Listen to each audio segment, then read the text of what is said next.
గీజనే ఉండదు. కప్పు ఆయనకి అంతే, కప్పు ఆయనకి అంతే. నాగైతే ఇస్తాడు బాయ్, ఎవడిస్తాడు? నాగైతే ఇస్తారు. సోషల్ మీడియాలో సపోర్ట్ ఉంది, జనాల్లో సపోర్ట్ ఉంది, కానీ పిఆర్ దగ్గర సపోర్టింగ్ లేదు. నిఖిల్ పిఆర్ పెట్టుకుని కప్పు గెలుస్తున్నాడు అంతే. 100% అది 100% అది. పిఆర్ గట్టిగా ఉన్నాడు కాబట్టి ఈరోజు కప్పు తీసుకుంటున్నాడు. గౌతమ్ పిఆర్ లేదా? తక్కువ అంటే ఉన్నారు కానీ కొంచెం డౌన్. ఎస్, బాగుంది. గేమ్ విషయంలో బాగానే ఉంది, మాట తీరు బాగానే ఉంది, అంతా బాగానే ఉంది.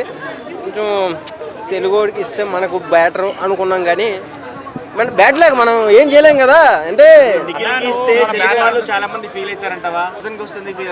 అందుకే ఎవడ ఫీల్ అవడు, ఎవడ ఆనందం వాడిది అంతే. ఏంటి మాట్లాడుతున్నావు కదా, నువ్వు ఎవరు కొట్టేసావు ఇంతకి? నిఖిల్కి.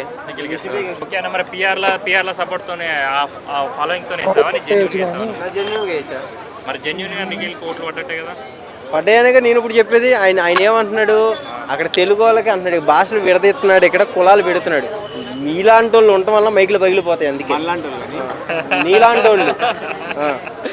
ఓకే బ్రదర్, ప్రేరణ గేమ్ ఎలా అనిపించింది? ఇన్ని రోజులు చూసారు, ఒక లేడీస్ సింగంలో ఇన్ని రోజులు ఉంది కదా. బాగుంది బ్రో, బాగా ఆడింది, అందరిని బాగా అర్థం చేసుకుంది కూడా. యాక్చువల్గా విష్ణుప్రియ కప్పు వస్తుంది అనుకున్నాను నేనైతే. ఎందుకంటే బాగా ఆడింది, చాలా అందరిని అర్థం చేసుకుంది. ఆమె ఆడినట్టు బాగానే, అంటే ప్రతి ఒక్కరిని కూడా ఇంప్లిమెంట్ చేసుకుంటూ బాగానే ఆడుకుంటూ వచ్చింది. కానీ కొంచెం మెత్తపడటం వల్ల మెత్తగా వెళ్ళిపోయింది బయటికి. ఆ టైం పాస్ అన్న ఇన్ని రోజులు చేయడం అంటే గ్రేటేగా బ్రో. ఇప్పుడు బెజాడ్ బేపక్క ఉంది, కుక్కర్ అంత పని చేసింది, వెళ్ళిపోయింది. ఏంటి అలా ఒక్కొక్కరికి ఒక ఇంటెన్షన్ జరిగింది, వచ్చేసారు. కానీ ఇంకేం జరగకుండా ఏదో ఆడుకుంటామో పాక్కుంటామో ఏదో చేసుకుంటూ ఇన్ని రోజులు ఉంది కదా. మణికంఠ ఉంటే టాప్ 1లో ఉండేవాడా?